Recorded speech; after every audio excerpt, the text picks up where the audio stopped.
तो नमस्कार साथियों, स्वागत है आपका अपने YouTube चैनल आयुर्यात्री यात्री पर। मैं हूं डॉक्टर रेक्स Chaudhary, BMS MD, DSR Ayush Jodhpur. मित्रों, नेशनल आयुष मिशन की वैकेंसी राजस्थान में निकल चुकी है। अभी एग्जाम की क्या है, डेट तो आई नहीं है। जैसे ही डेट का अंदर से इनपुट मिलेगा मैं आपको दे दूंगा। लेकिन उससे पहले क्या है कि व्हाट्सएप ग्रुप में कुछ मैसेज वायरल हो रहे हैं कि इस वैकेंसी के ऊपर कोर्ट ने रोक लगा दी है। तो साथियों, अभी तक ऐसा कुछ भी सामने नहीं आया है। अफवाहों के ऊपर आपको ध्यान नहीं देना है। इस वीडियो के अंदर मैं आपको क्लियरफाई कर दूंगा कि इस वैकेंसी के अंदर होम्योपैथी को शामिल क्यों नहीं किया गया और हर राज्य के अंदर नेशनल आयुष मिशन के अंदर अलग अलग पैथी को कैसे पद दिए जाते हैं, उसके क्या अलग रूल है, और केंद्र और राज्य सरकार ने इस वैकेंसी में राजस्थान में कितने पदों को स्वीकृत किया है। अगर होम्योपैथी के साथी मांग कर रहे हैं तो वो मांग कहाँ तक जायज है वो भी देखेंगे। अगर इस वैकेंसी पर कोर्ट ने रोक लगा दी तो क्या होगा और कोर्ट के द्वारा इस वैकेंसी के ऊपर रोक लगने की संभावना क्या है, इस वीडियो के अंदर मैं आपको पूरा क्लियरफाई कर दूंगा। जो मेरे पास कुछ डॉक्यूमेंट्स है वो डॉक्यूमेंट्स मैंने थोड़ा सा अलग से मॉडिफाइड करके आपको बताया है। रियल डॉक्यूमेंट्स में आपको नहीं दिखा सकता, तो अपन ऑथेंटिक इस वीडियो में देख लेंगे कि होम्योपैथी को पद मिलेंगे नहीं मिलेंगे और कोर्ट रोक लगाएगा या नहीं लगाएगा। साथियों, वीडियो शुरू करने से पहले मैं आपको बता देता हूं कि ऑल इंडिया के अंदर आयुष की कोई भी वैकेंसी आएगी तो सबसे पहले आपको ऑथेंटिक अपडेट इधर मिलेगी, और नेशनल आयुष मिशन राजस्थान की वैकेंसी की कोई भी ऑथेंटिक अपडेट है वो सबसे पहले आपको यहीं मिलेगी। तो चैनल को सब्सक्राइब कर लो और बेल आइकॉन को प्रेस कर लो और वीडियो को लाइक कर दो। चलो वीडियो शुरू करते हैं। तो साथियों, चैनल को सब्सक्राइब करते हुए हम इस वैकेंसी के बारे में आगे बढ़ते हैं। तो मैं आपको बता दूं कि इस वीडियो के अंदर हम कौन कौन से टॉपिक है वो कवर करने वाले हैं। नेशनल आयुष मिशन की जो वैकेंसी है उसमें पैथी के अनुसार अलग अलग पदों में भिन्नता का जो कारण होता है वो क्या है। फिर हम देखेंगे जो नेशनल आयुष मिशन की वैकेंसी राजस्थान में निकली है उसमें राज्य और केंद्र सरकार के द्वारा स्वीकृत बजट और पद कितना है, मैं ऑथेंटिक जो अपडेट डॉक्यूमेंट्स है उनके द्वारा आपको बताऊंगा। उसके बाद राज्य सरकार से जो होम्योपैथी के डॉक्टर अपने को शामिल करने की मांग कर रहे हैं वो मांग कहाँ तक जायज है। फिर हम देखेंगे कि अगर वैकेंसी के लिए जो होम्योपैथिक डॉक्टर्स है या कोई और है वो कोर्ट में चले गए तो कोर्ट के द्वारा रोक लगने की जो संभावना है वो कितनी होगी। अगर मान लो कोर्ट ने आदेश दे दिया कि होम्योपैथी के डॉक्टर्स को शामिल कर लिया जाए तो आयुर्वेद और यूनानी के डॉक्टर्स है वो इसमें क्या कर सकते हैं, इस बारे में अभी आज हम डिस्कशन करेंगे। तो साथियों, मैं आपको बता दूं कि मैंने YouTube वीडियोस पे कमेंट्स भी देखा था कि हमारे जो होम्योपैथिक या दूसरे कोई भी पैथी के साथी है वो ऐसे कमेंट कर रहे थे, आयुष के अंदर है वो होम्योपैथी भी आता है, यूनानी भी आता है, सिद्धा भी आता है, हमें भी शामिल करना चाहिए। चलो ठीक है, हम ये भी देखते हैं। आयुष में आयुर्वेदा, योग, नेचुरोपैथी, यूनानी, सिद्धा, होम्योपैथी सारे आते हैं। ठीक है, ये मान लिया। इसका जो विश्लेषण है वो हम आगे करेंगे। चलिए देखते हैं। सबसे पहले हम देखते हैं कि नेशनल आयुष मिशन के बारे में।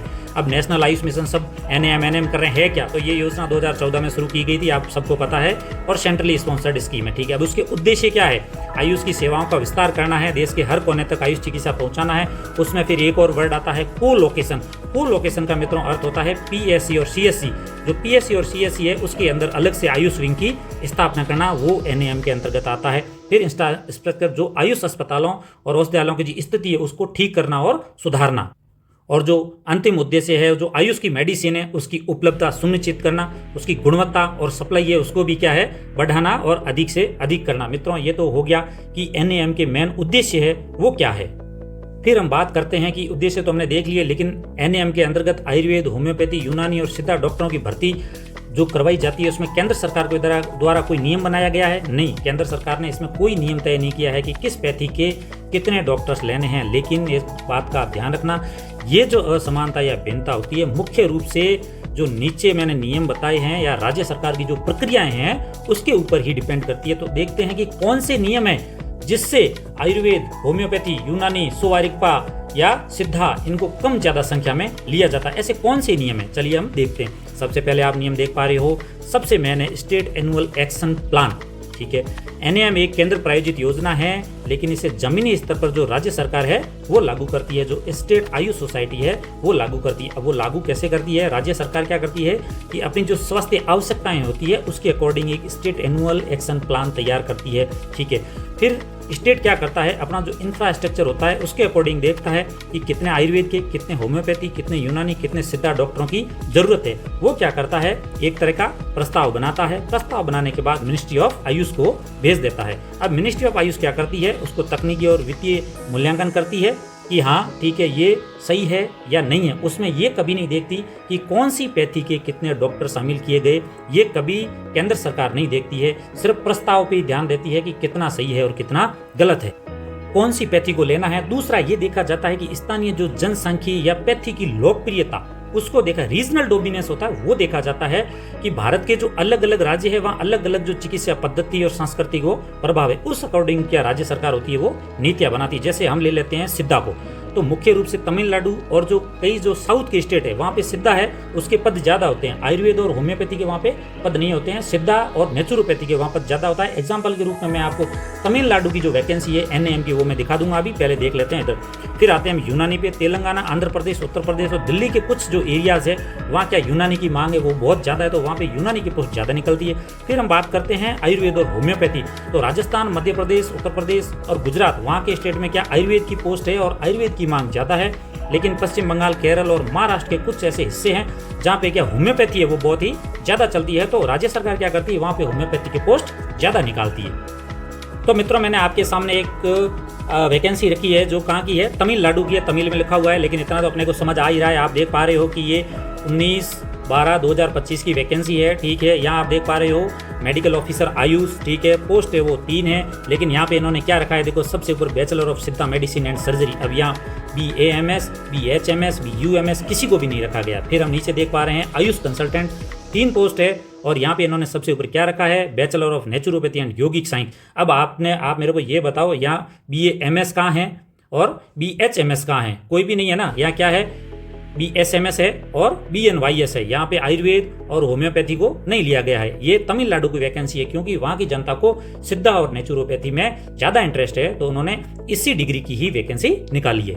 देख रहे हैं नेशनल आयुष मिशन, जो साउथ परगना, कोलकाता, वेस्ट बंगाल की वैकेंसी है। ये 5 नवंबर 2024 को निकली थी। अगर इस वैकेंसी को हम देखें तो आप देख पा रहे हो आयुष डॉक्टर होम्योपैथी पोस्ट कितनी है, 3 पोस्ट है, 40,000 सैलरी है, ठीक है। और क्या BHMS की डिग्री होनी चाहिए। फिर हम देख पा रहे हैं, आप नीचे जाओगे तो आयुष डॉक्टर आयुर्वेदा 2 पोस्ट है। अब आप बताओगे ये क्या है, तो यहाँ देखो आयुर्वेदा की कितनी 2 पोस्ट है, और होम्योपैथी को आप देखोगे तो यहाँ पे कितनी पोस्ट है, 3 पोस्ट है। तो होम्योपैथी क्या हो गई, इससे ऊपर हो गई, क्योंकि वेस्ट बंगाल के अंदर आयुर्वेद से ज्यादा है वो होम्योपैथी को मानते हैं, इसलिए वहाँ पे होम्योपैथी की पोस्ट है वो ज्यादा है। पता लगी गया होगा कि कौन सी पैथी के डॉक्टरों को प्राथमिकता देनी है, तो राज्य सरकार किस आधार पे देगी, ये तो आपको पता लग गया, ठीक है। फिर हम देखते हैं को लोकेशन की मौजूदा स्थिति, ठीक है। को लोकेशन का मतलब होता है PSC और CSC, वहाँ पे क्या करना है, या जिला अस्पताल, वहाँ पे आयुष की जो सुविधा है वहाँ को लोकेट करना है, वहाँ पे स्थापित करना है। अब हम बात करते हैं, अगर किसी राज्य का स्वास्थ्य केंद्र PSC या CSC, वहाँ पे क्या AMO है वो पहले से ही लगा हुआ है, AMO तो लगा हुआ है, लेकिन राज्य सरकार अब क्या करेगी, NAM की जो वैकेंसी है उसके द्वारा होम्योपैथी या यूनानी के पद सृजित करके वहाँ पे लगाएगी, क्योंकि आयुर्वेद का तो पहले से लगा हुआ है, होम्योपैथी और यूनानी के पदों को बढ़ा के वहाँ पे लगाएगी। और अगर मान लो कोई भी वहाँ पे आयुष सुविधा है ही नहीं, तो राज्य अपनी प्राथमिकता के अनुसार किसी भी पैथी का जो पद है वो सर्जित कर सकता है, कोई भी पैथी का पद को सर्जित कर सकता है। फिर मित्रों, जो इंपॉर्टेंट पॉइंट आता है कि आयुष विभाग के नियम है वो क्या कहते हैं, ठीक है। राज्य क्या जो आयुष निदेशालय होता है उसके पास क्या डिस्पेंसरीज, हॉस्पिटल का एक क्या होता है, ढांचा होता है। अगर मान लो किसी राज्य के पास होम्योपैथी के हॉस्पिटल या डिस्पेंसरी है ही नहीं, जहाँ होम्योपैथी की वैकेंसी फिर कैसे आएगी, 0 आएगी, तो राज्य उसी सिस्टम के अकॉर्डिंग मांग करेगा जिसके लिए उसके पास क्लिनिक और दवा वितरण की क्या सुविधा है वो मौजूद है। तो कौन सी पैथी के डॉक्टर चाहिए, तो आपके पास जिस पैथी का इंफ्रास्ट्रक्चर और मेडिसिन होगी उसी पैथी के ही डॉक्टर्स की ज़्यादा मांग होगी, ना कि आपके पास कोई इंफ्रास्ट्रक्चर है ही नहीं तो आप उस पैथी के डॉक्टर्स की मांग कैसे रखोगे।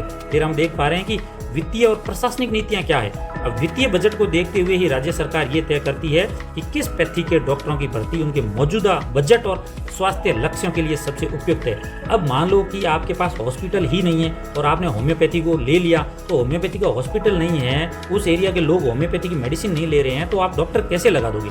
और उसी एरिया के आयुर्वेद की मेडिसिन लोग ले रहे हैं, आयुर्वेद का हॉस्पिटल है, CSC PSC पे आयुर्वेद की पोस्ट है, तो राज्य सरकार क्या करेगी, आयुर्वेद डॉक्टर की पोस्ट ही निकालेगी। तो साथियों, यहाँ पे निष्कर्ष यही निकल के आता है, कोई ऐसा रूल नहीं है कि किस पैथी के डॉक्टर को लेना चाहिए, कि आधे आयुर्वेद के ले लो, आधे होम्योपैथी के या आधे यूनानी के। ये बिल्कुल इस पे ही डिपेंड करता है कि राज्य सरकार की मांग क्या है, मौजूदा मेडिकल इंफ्रास्ट्रक्चर क्या है, और क्षेत्रीय स्तर पर उस पैथी की स्वीकार्यता क्या है, लोग उस पैथी को कितना स्वीकार कर रहे हैं। इसलिए हर राज्य में जो भी वैकेंसी निकलती है, इस हर पैथी की अलग अलग सीटें होती है। मित्रों, अब हम बात कर रहे हैं नेशनल आयुष मिशन की। राजस्थान की वैकेंसी निकली है, उसका क्या सीन है, कितना बजट है और क्या मामला चल रहा है, तो हम देख पा रहे हैं राज्य सरकार ने क्या किया था। 2022-23 का जो बजट था उसमें अपना स्टेट एक्शन एनुअल प्लान बना के भेजा। राज्य सरकार ने केंद्र सरकार को ये बोला कि हमें 17,960 लाख रुपए चाहिए नेशनल आयुष मिशन के लिए, लेकिन केंद्र सरकार ने 17,055 लाख रुपए स्वीकृत किए राज्य सरकार को नेशनल आयुष मिशन के लिए। किसके लिए किए? Ayush health and wellness centre के ऊपर 1019 नए सीएचओ के पद स्वीकृत हुए थे। ठीक है, जो 1000 आयुर्वेद औषधालयों और 19 होम्योपैथी औषधालयों को अपग्रेड करके बनाए गए थे। जो Ayush health and wellness centre के ऊपर ये सीएचओ के पद मित्रों स्वीकृत हुए थे, उनके लिए क्या किया था? केंद्र सरकार ने बजट दिया था और कुछ जो ये प्रोग्राम चल रहे हैं नेशनल आयुष मिशन के, उनके लिए दिया था। आप देख पा रहे हो NPCDCS प्रोग्राम के लिए 2 जिलों की ओनली मंजूरी मिली थी 22-23 में, जिसमें आयुर्वेद यूजी के 47 पद थे, आयुर्वेद पीजी के 2 पद थे और आयुर्वेद और होम्योपैथी के डॉक्टर के पद इसमें नहीं थे। 22-23 के अंदर ऐसे पब्लिक प्रोग्राम के अंदर यूनानी या होम्योपैथी डॉक्टर की गवर्नमेंट ने कोई मांग नहीं रखी थी। तो जब मांग नहीं रखी तो केंद्र वो बजट कैसे देगा? इसलिए 22-23 के बजट प्लान में कोई मांग नहीं थी। फिर हम बात कर रहे हैं 24 और 25 का जो स्टेट एक्शन एनुअल प्लान था, उसमें क्या था? उसमें बजट की स्थिति क्या थी? तो राजस्थान सरकार ने 58,144 लाख रुपए का बजट का प्रस्ताव भेजा केंद्र सरकार को। फिर केंद्र सरकार की जो अप्रेजियल कमेटी थी उसने 33,627 लाख जो रुपए हैं उसकी बजट की मंजूरी दे दी नेशनल आयुष मिशन के प्रोग्राम के तहत। मित्रों, जो 24-25 का नेशनल आयुष मिशन का बजट था उसमें राज्य सरकार ने पब्लिक हेल्थ प्रोग्राम के लिए ज्यादा पदों की मांग की थी। और एक बात मैं आपको बता दूं, पूरे देश के अंदर नेशनल आयुष मिशन का बजट सबसे ज्यादा राजस्थान का है। तो केंद्र ने इस जो बजट मांग की थी राजस्थान सरकार ने, उस बजट को भी केंद्र सरकार ने क्या कर लिया? स्वीकृत कर लिया। तो किस किस की अनुमति दी देखते हैं। NPCDCS प्रोग्राम, CSC और जिला अस्पताल। आयुर्वेद के 212 CSC स्तर पर आयुर्वेद डॉक्टर यूजी, 10 जिला अस्पतालों में आयुर्वेद डॉक्टर पीजी के पद स्वीकृत हुए हैं।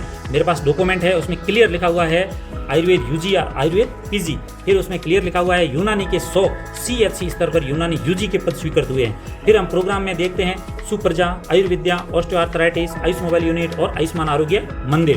45 सुप्रजा में, 68 आयुर्विद्या में, ऑस्टियोआर्थराइटिस में 97 आयुर्वेद या यूनानी। ठीक है, और आयुष मोबाइल यूनिट में 14 आयुर्वेद डॉक्टरों के पद स्वीकृत किए थे 24 और 25 के बजट प्लान में। और जो CHO के हैं वो 2019 हो गए, क्योंकि 1000 पुराने थे और 1000 नए पद थे। CHO की सैलरी का भी बजट स्वीकृत किया है। अब आपको बता दूं, CHO की बात करें तो अभी जो आयुर्वेदिक मेडिकल ऑफिसर है वो ही CHO का जिम्मेदारी निभा रहे हैं। CHO की पोस्ट कोई अलग से नहीं है। अगर हम यूपी में जाएं तो वहाँ MOCH की पोस्ट निकली है, वो ही ये पोस्ट है। वहाँ बहुत अच्छी सैलरी है, अलग से पोस्ट है। लेकिन राजस्थान के अंदर जो AMO हैं वो ही इसी पोस्ट को संभाल रहे हैं। अब मित्रों बात करते हैं, जो होम्योपैथी के साथी बोल रहे हैं कि इसमें होम्योपैथी को शामिल क्यों नहीं किया गया, ये सबसे बड़ा सवाल है।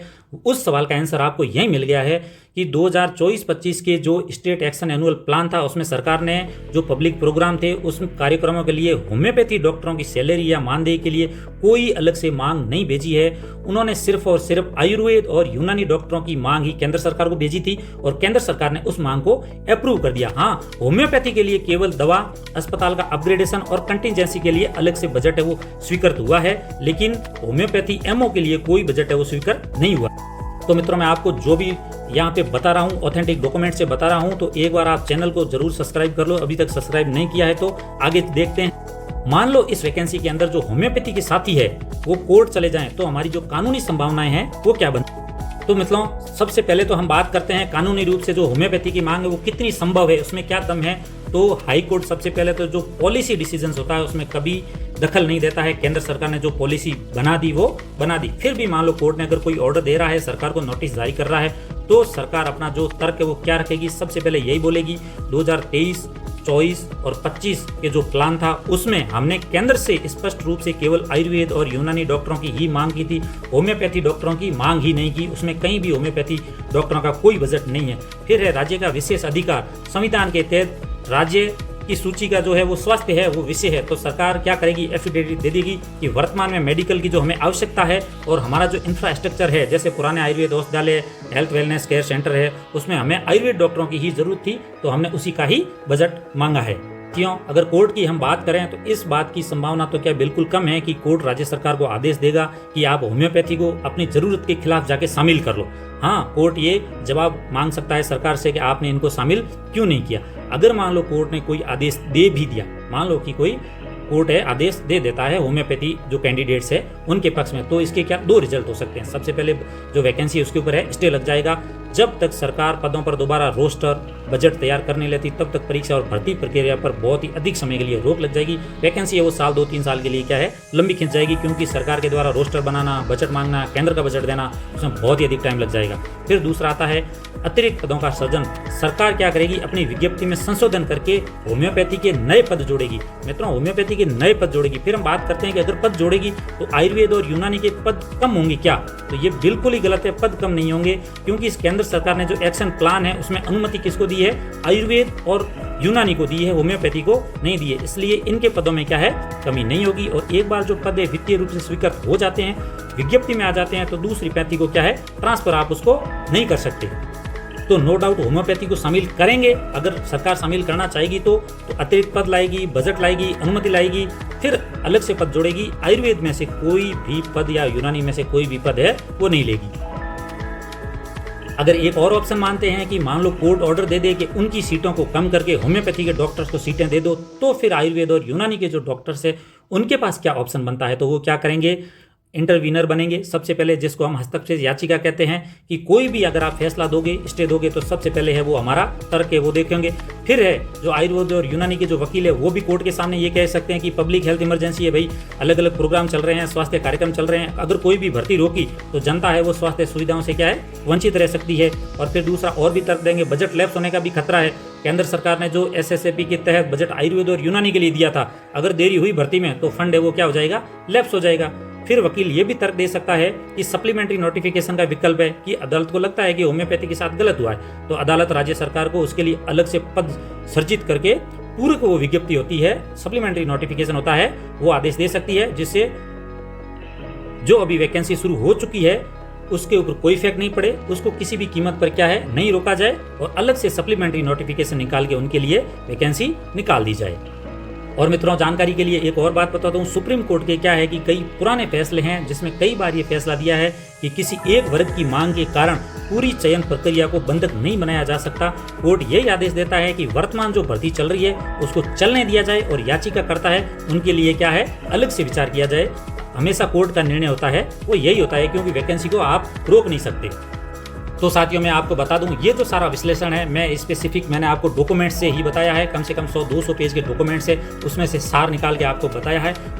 और एक जानकारी आपको और दे दूं कि नेशनल आयुष मिशन के तहत जो राजस्थान में वैकेंसी निकली है उसमें किस जिले में कितनी पोस्ट है, किस जिले के अंदर कितनी पोस्ट है, CHC पे, डिस्ट्रिक्ट हॉस्पिटल के सारे मैं अगले वीडियो में आपको बता दूंगा। तो आप चैनल को सब्सक्राइब कर लो, बेल आइकॉन को प्रेस कर दो, तो जैसे ही वीडियो आएगा आपको पता लग जाएगा कि किस जिले के अंदर कितनी पोस्ट है, और डिस्ट्रिक्ट हॉस्पिटल की, CHC की, योगा की, BNYS, फार्मासिस्ट, सभी की सभी पोस्टों के बारे में मैं आपको बता दूंगा। चैनल को सब्सक्राइब कर लो। तो ये डिटेल्ड एनालिसिस आपको अगर अच्छा लगा है तो अपने साथी का चैनल जरूर सब्सक्राइब करना, वीडियो को लाइक करना। मिलते हैं अगले वीडियो के अंदर। धन्यवाद।